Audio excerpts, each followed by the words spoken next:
ओम श्री परमात्मने नमः। श्रीमद् भगवद गीता अथ चतुर्थोऽध्यायः।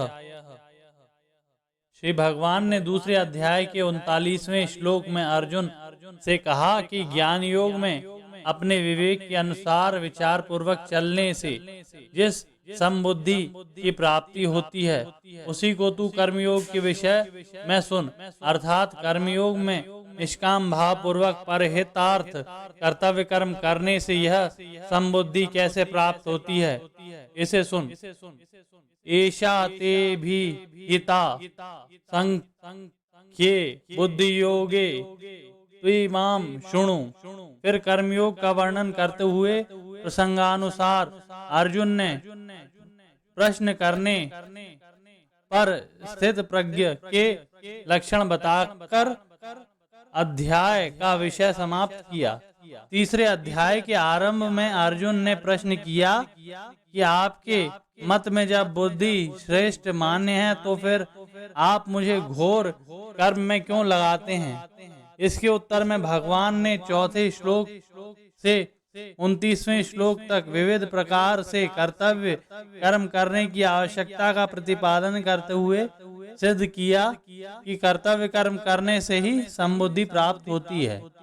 फिर तीसरे श्लोक में भगवान निष्ठा के अनुसार कर्तव्य कर्म करने की विशेष विधि बताई कि विवेक पूर्वक संपूर्ण कर्मों को मेरे अर्पण करके तथा निष्काम निर्मम और निसंताप होकर शास्त्र विहित कर्तव्य कर्मों को करना चाहिए। कर्तव्य कर्म करने की इस विधि को अपना मत कहते हुए भगवान ने 31वें 32वें श्लोक में अन्वय और व्यतिरेक विधि से अपने इस मत की पुष्टि की तथा 35वें श्लोक में इस विधि के पालन पर विशेष जोर देते हुए कहा कि अपने कर्तव्य का पालन करते हुए मरना ही श्रेयस्कर है।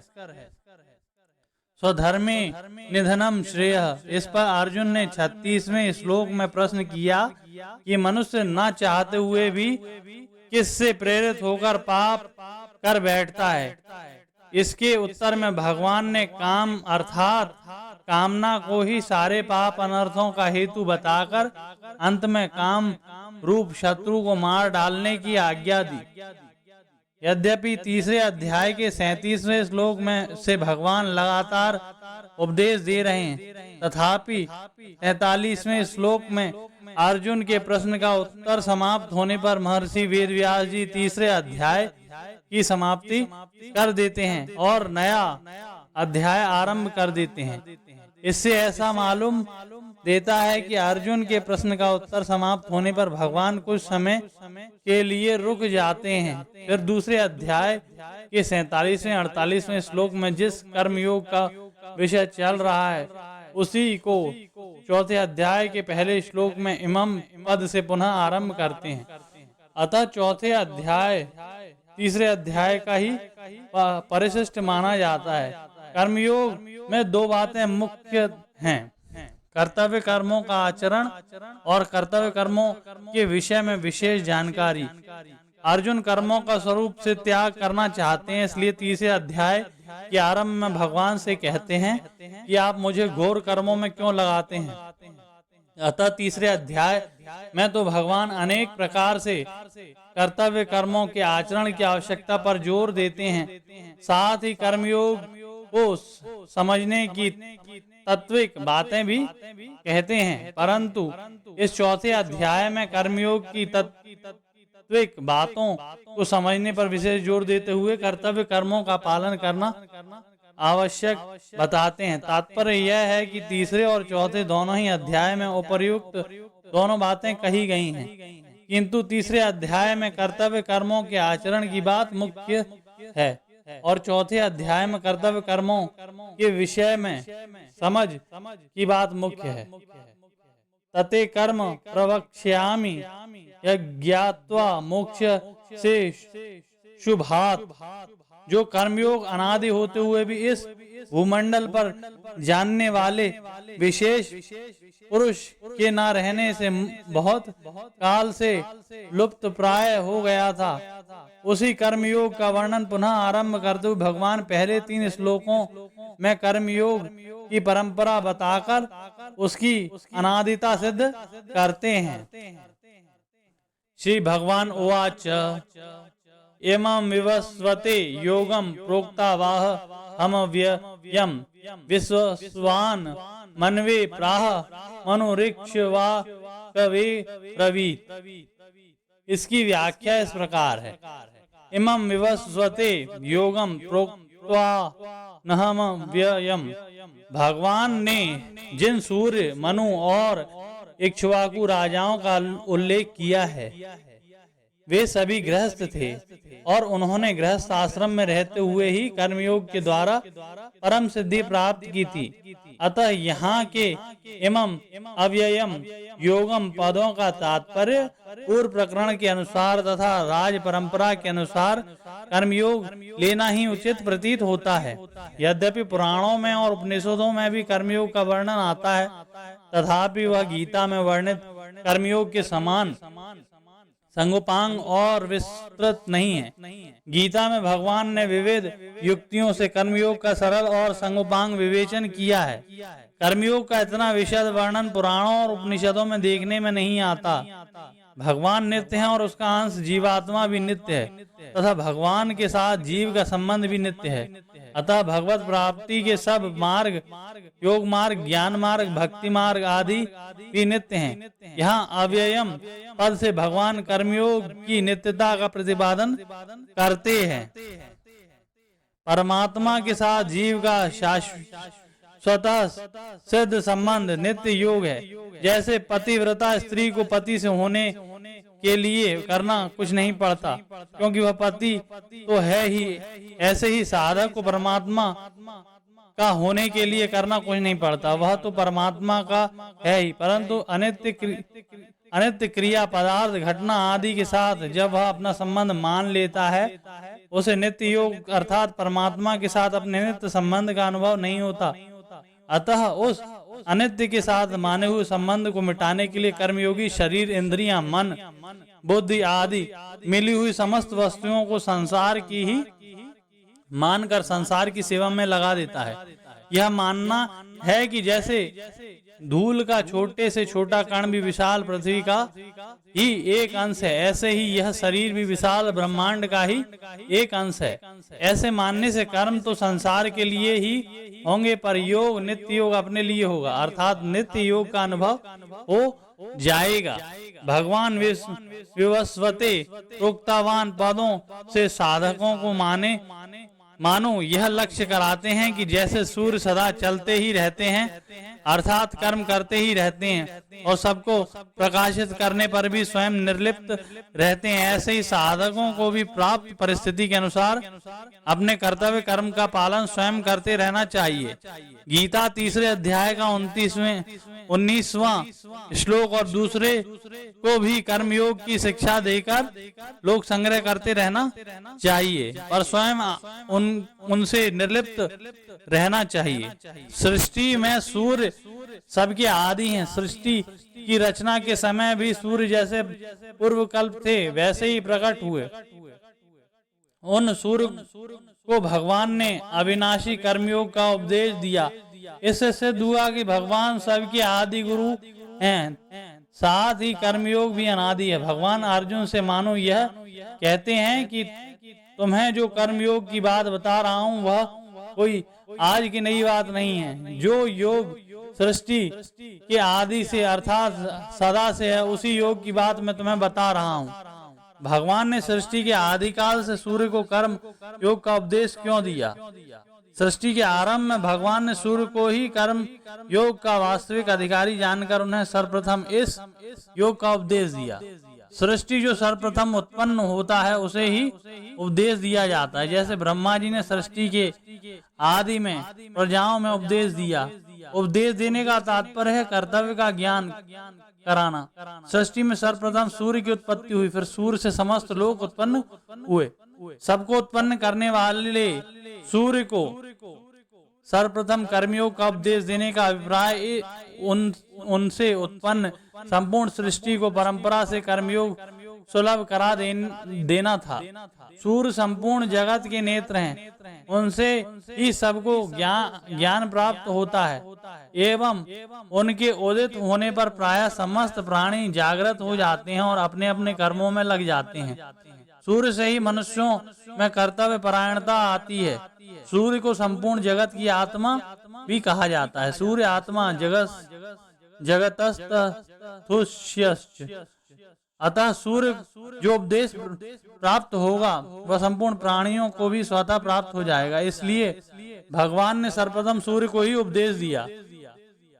वास्तव में नारायण के रूप में उपदेश देना और सूर्य के रूप में उपदेश ग्रहण करना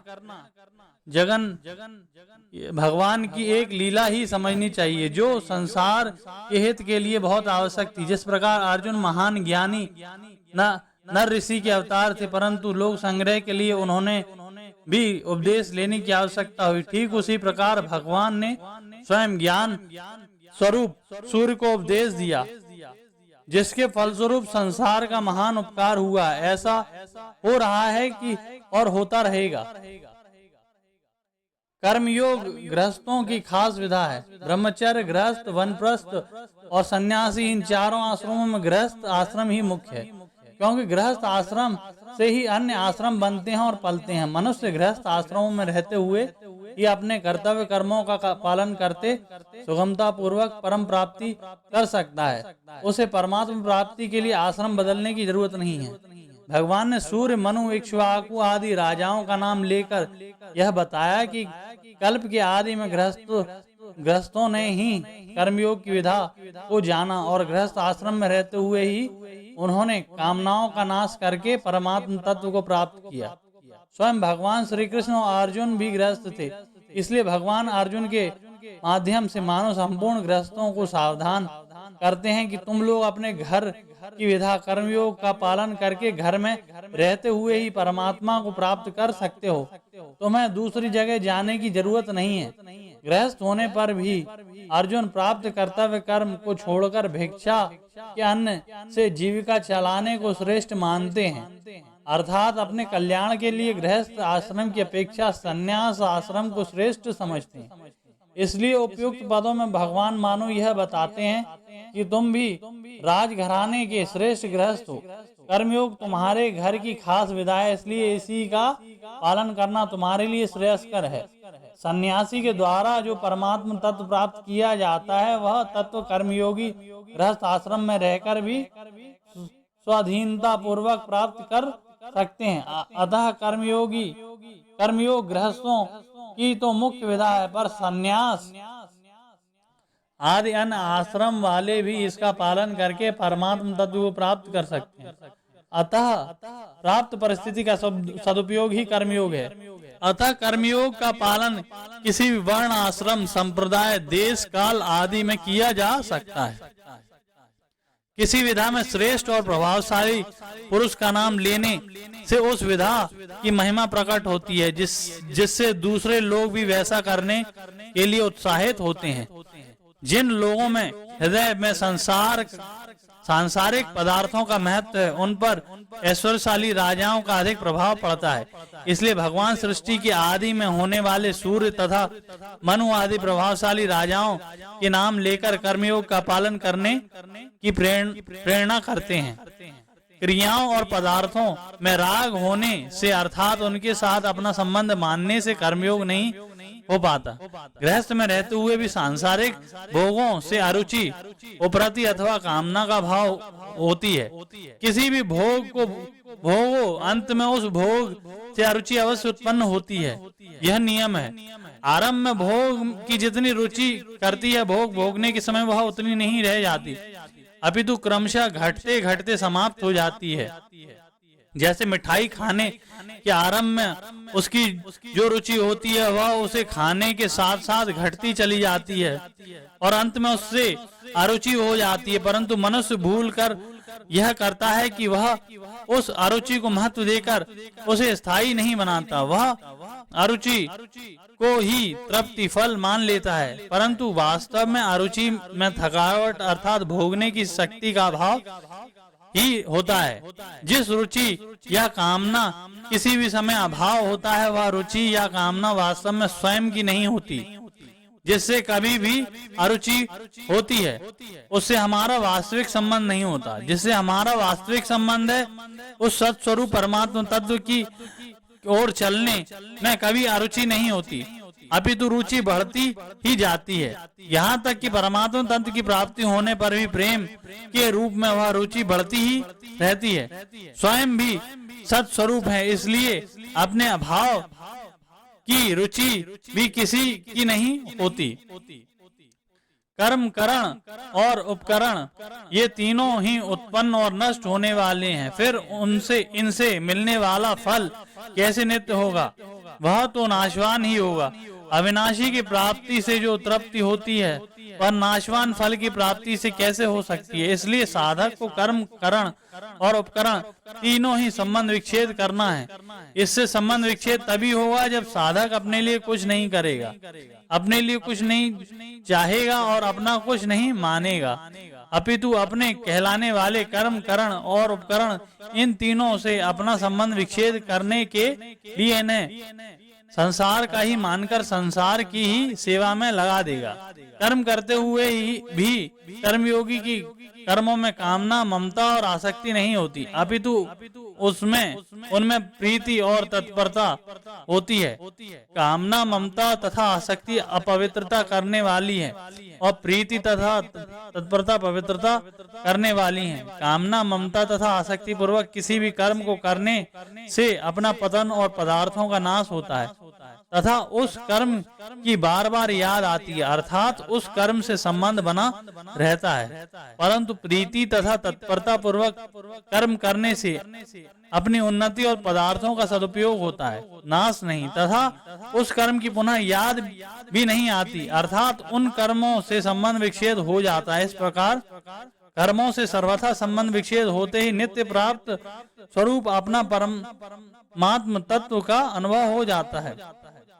कोई भी मनुष्य क्यों न हो, वह सुगमता पूर्वक मान सकता है कि जो कुछ मेरे पास है वह मेरा नहीं है, अपितु किसी से मिला हुआ है।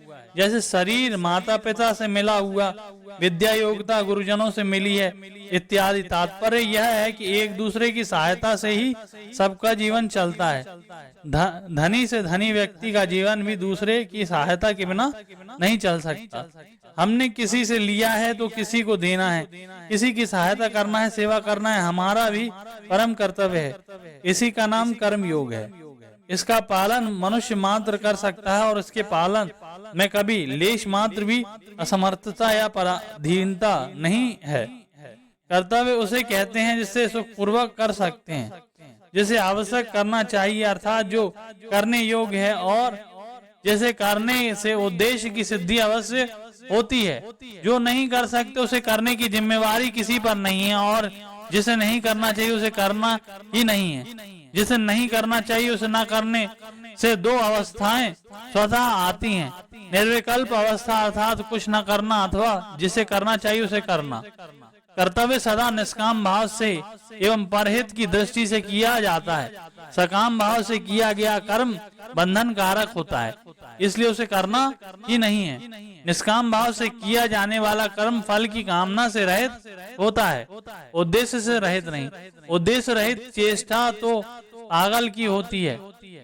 फल और उद्देश्य दोनों में अंतर होता है। फल उत्पन्न और नष्ट होने वाला होता है, पर उद्देश्य नित्य होता है। उद्देश्य नित्य प्राप्त परमात्मा के अनुभव का होता है, जिसके लिए मनुष्य जन्म हुआ है। अपने कर्तव्य का पालन न करने से उस परमात्मा का अनुभव नहीं होता। सकाम भाव, प्रमाद, आलस्य आदि रहने से अपने कर्तव्य का पालन कठिन प्रतीत होता है। वास्तव में कर्तव्य कर्म का पालन करने में परिश्रम नहीं है। कर्तव्य कर्म सहज स्वाभाविक होता है, क्योंकि वह स्वधर्म है।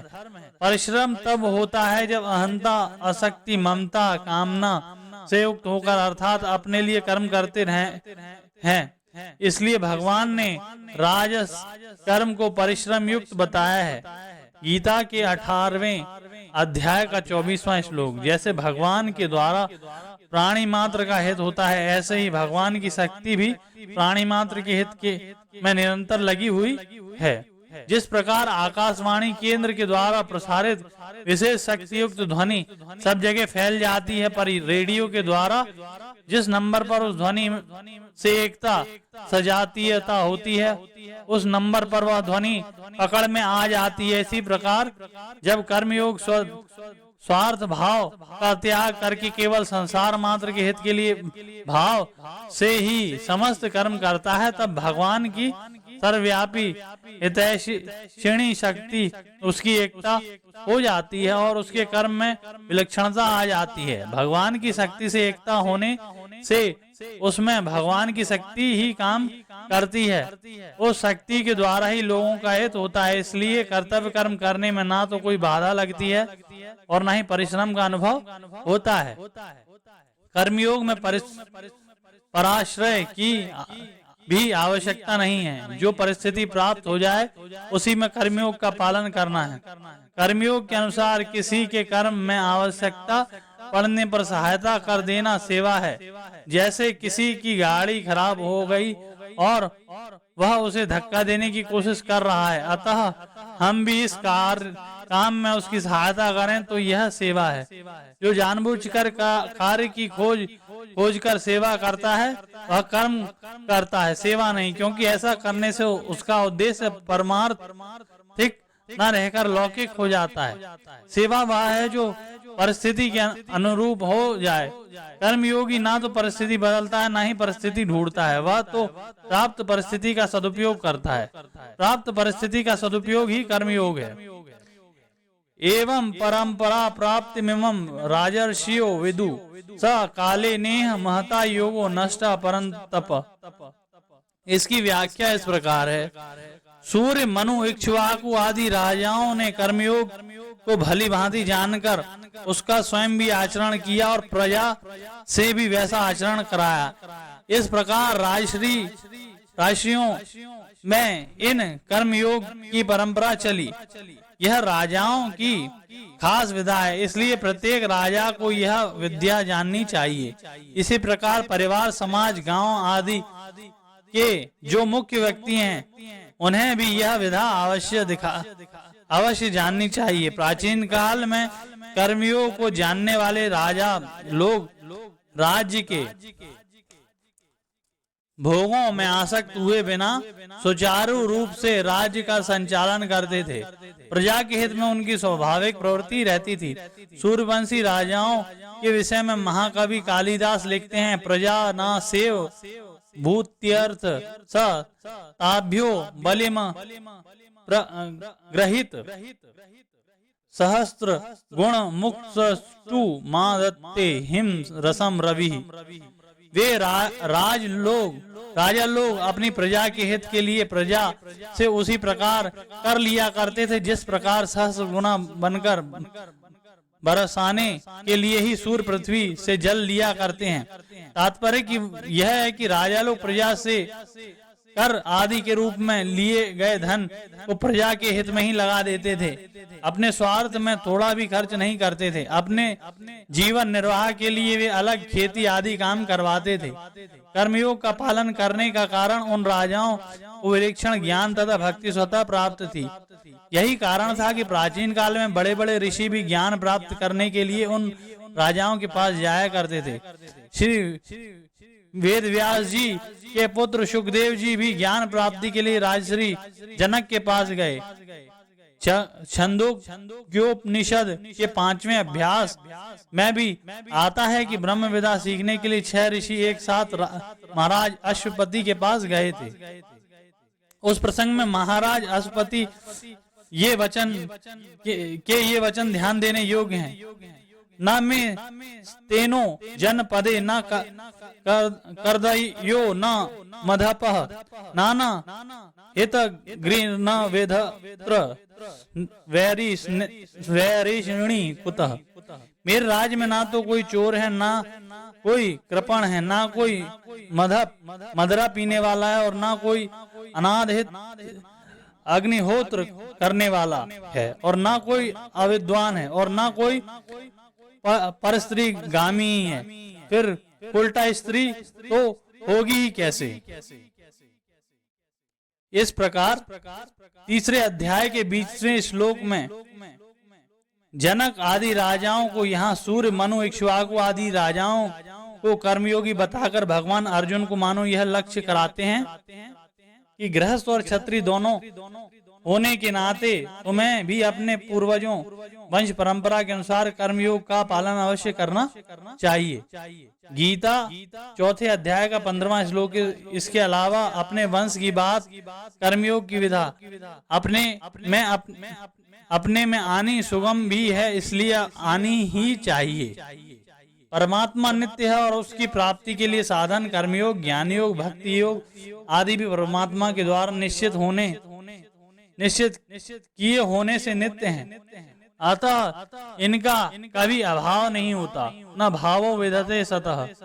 ये आचरण में आते हुए न दिखने पर भी नित्य रहते हैं, इसलिए यहाँ आए नष्ट पद का अर्थ लुप्त अप्रकट होना ही है, अभाव होना नहीं।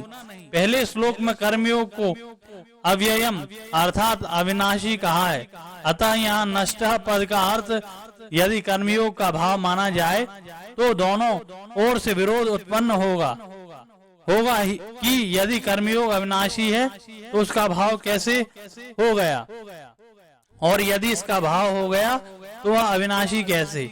इसके सिवाय आगे के श्लोक में भगवान कर्मयोग को पुनः प्रकट करने की बात कहते हैं। यदि इसका उसका भाव हो गया होता तो पुनः प्रकट नहीं होता। भगवान के वचनों के विरोध भी नहीं आ सकता। इसलिए यहाँ ई नष्ट पदों का तात्पर्य यह है कि इस अविनाशी कर्मयोग के तत्व का वर्णन करने वाले ग्रंथों का और इसके तत्व को जानने वाले तथा उसे आचरण में लाने वाले श्रेष्ठ पुरुषों का इस लोक में अभाव सा हो गया है।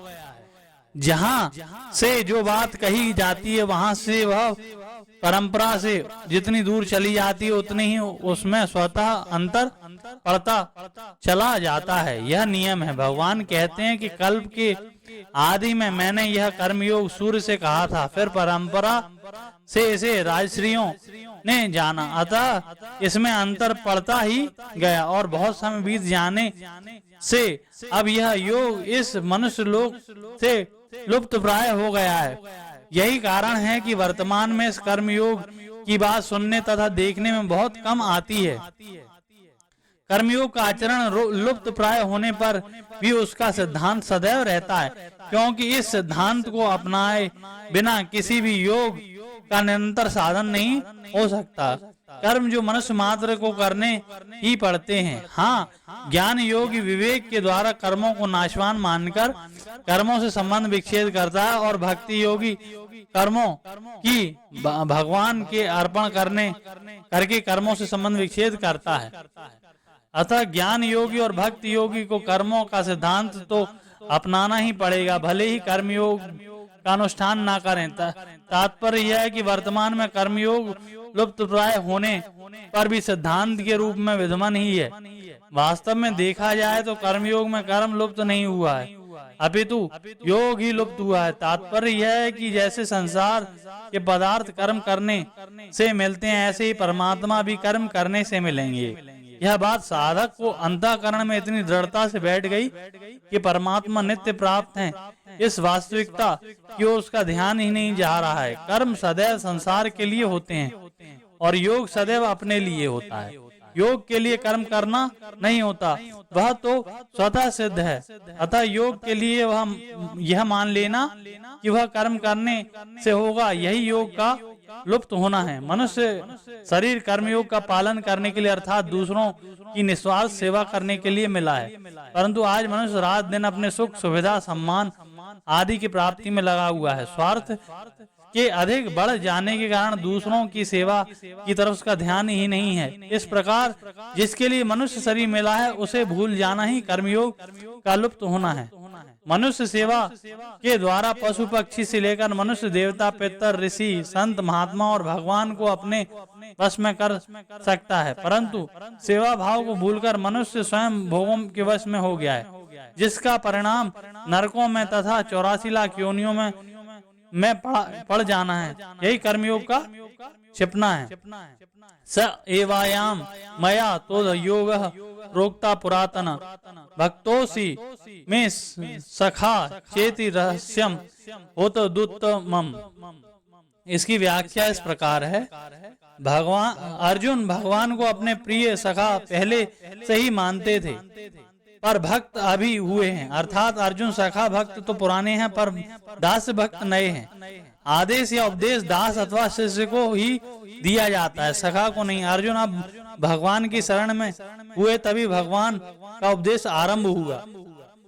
जो बात सखा से भी नहीं कही जाती, वह बात भी शरणागत शिष्य के सामने प्रकट कर दी जाती है। अर्जुन भगवान से कहते हैं कि मैं आपका शिष्य हूँ, इसलिए आपकी शरण में मुझे शिक्षा दीजिए। इसलिए भगवान अर्जुन के सामने अपने आप को प्रकट कर देते हैं, रहस्यों को खोल देते हैं।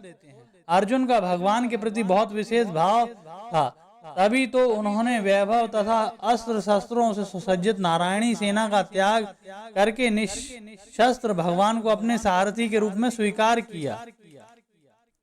साधारण लोग भगवान की दी हुई वस्तुओं को अपनी मानते हैं, पर भगवान को अपना नहीं मानते। वे लोग वैभवशाली भगवान को ना देखकर उनके वैभव को देखते ही वैभव की ही सच्चा मानने से उनकी बुद्धि इतनी भ्रष्ट हो जाती है कि वे भगवान का भाव ही मान लेते हैं, अर्थात भगवान की तरफ उनकी दृष्टि जाती ही नहीं।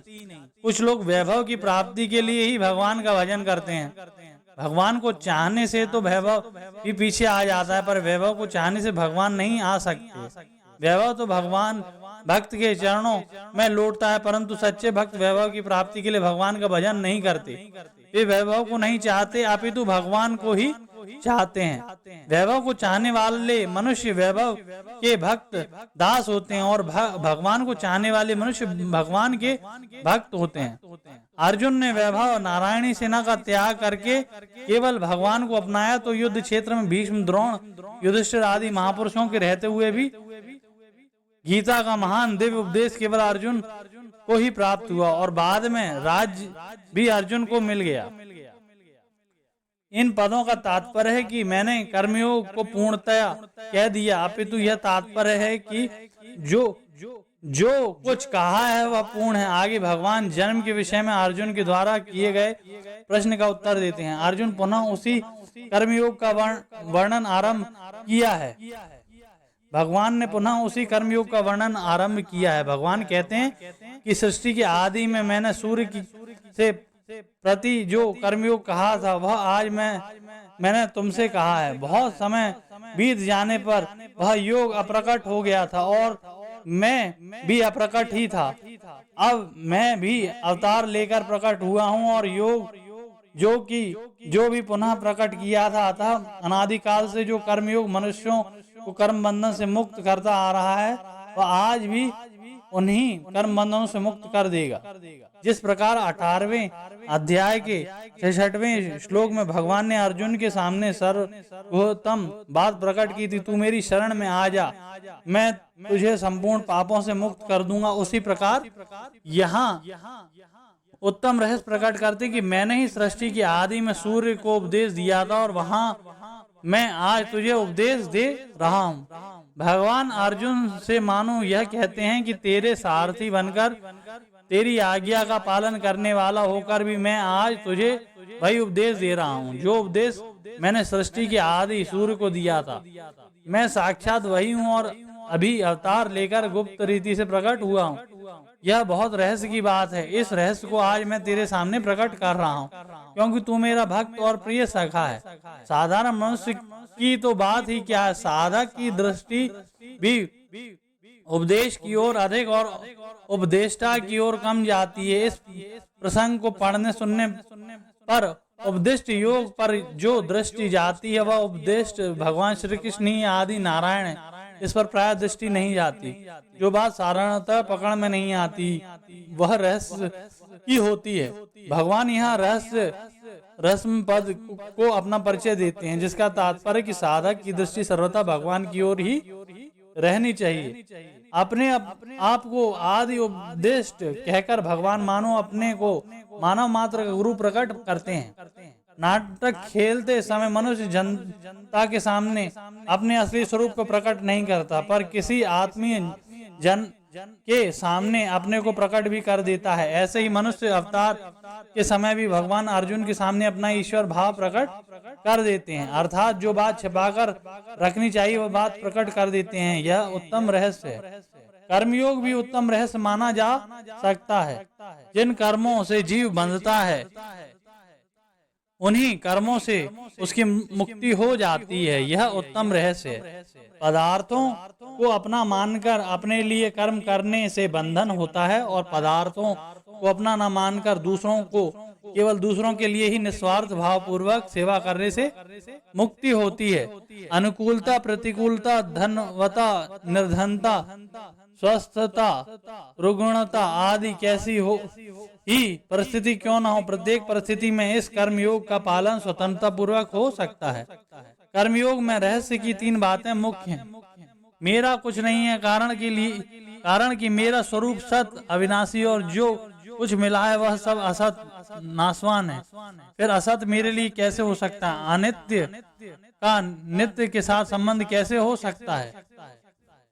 मेरे लिए कुछ नहीं चाहिए कारण कि स्वरूप में कभी आपूर्ति या कमी होती ही नहीं। फिर किस वस्तु की कामना की जाए?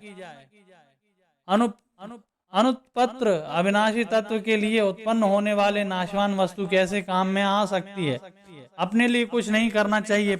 इसमें पहला कारण यह है कि स्वयं चेतन परमात्मा का अंश और कर्म जड़ है। स्वयं नित्य निरंतर रहता है, पर कर्म का तथा उसके फल का आदि और अंत होता है। इसलिए अपने लिए कर्म करने से आदि अंत वाले कर्म और फल से अपना संबंध जुड़ता है। कर्म और फल तो अंत हो जाता है, पर उसका संग भीतर रह जाता है, जो जन्म मरण का कारण होता है।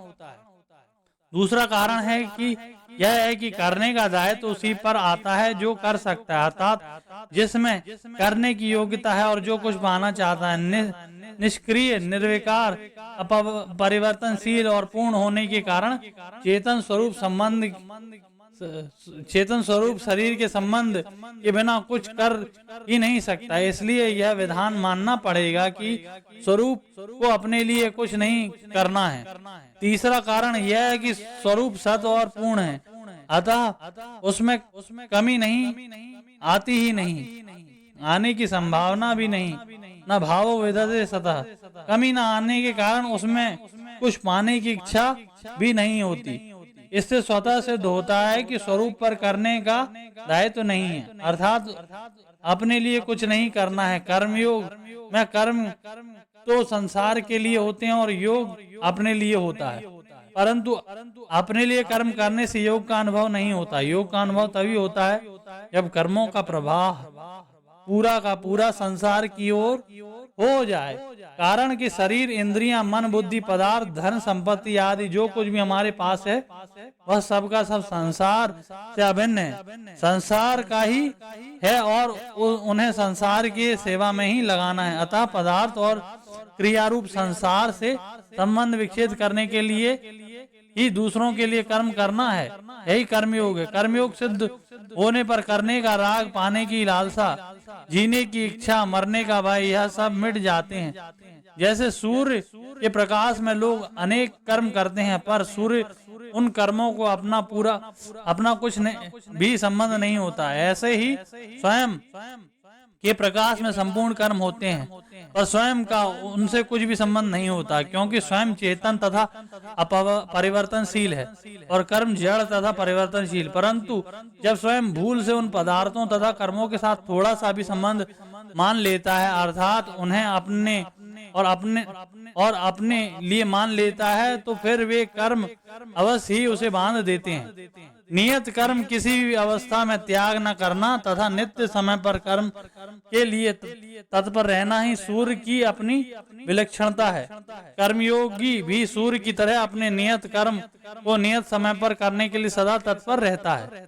कर्मयोग का ठीक ठीक पालन किया जाए तो यदि कर्मयोगी में ज्ञान के संस्कार हैं तो उसे ज्ञान की प्राप्ति, और यदि भक्ति के संस्कार हैं तो उसे भक्ति की प्राप्ति स्वतः हो जाती है। कर्मयोग का पालन करने से अपना ही नहीं अपितु संसार मात्र का भी परम हित होता है।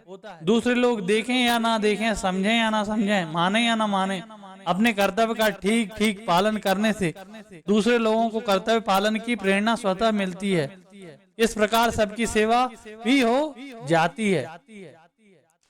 गीता में भगवान ने उपदेश के आरंभ में दूसरे अध्याय के 11वें श्लोक से 30वें श्लोक तक मनुष्य के अनुभव का वर्णन किया है। यह मनुष्य मात्र का ही अनुभव नहीं है, अपितु जीव मात्र का भी अनुभव है। कारण कि मैं हूँ ऐसी बात सत्ता का अनुभव स्वतः जंगम सभी प्राणियों को है।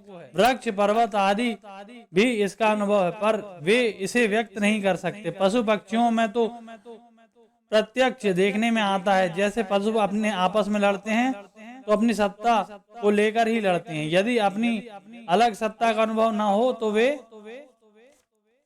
लड़ते ही क्यों? मनुष्य को तो इसका प्रत्यक्ष अनुभव है ही, परंतु वह ना तो अनुभव की दृष्टि डालता है और ना आदर ही करता है। इंद्रियां, मन और बुद्धि प्रकृति के वश में है, इसलिए उनसे होने वाला ज्ञान प्रकृतिजन है। शास्त्रों को पढ़ सुनकर इन इंद्रियां, मन, बुद्धि के द्वारा ही परमार्थिक ज्ञान होता है, पर ज्ञान भी एक प्रकार से प्रकृतिजन ही है।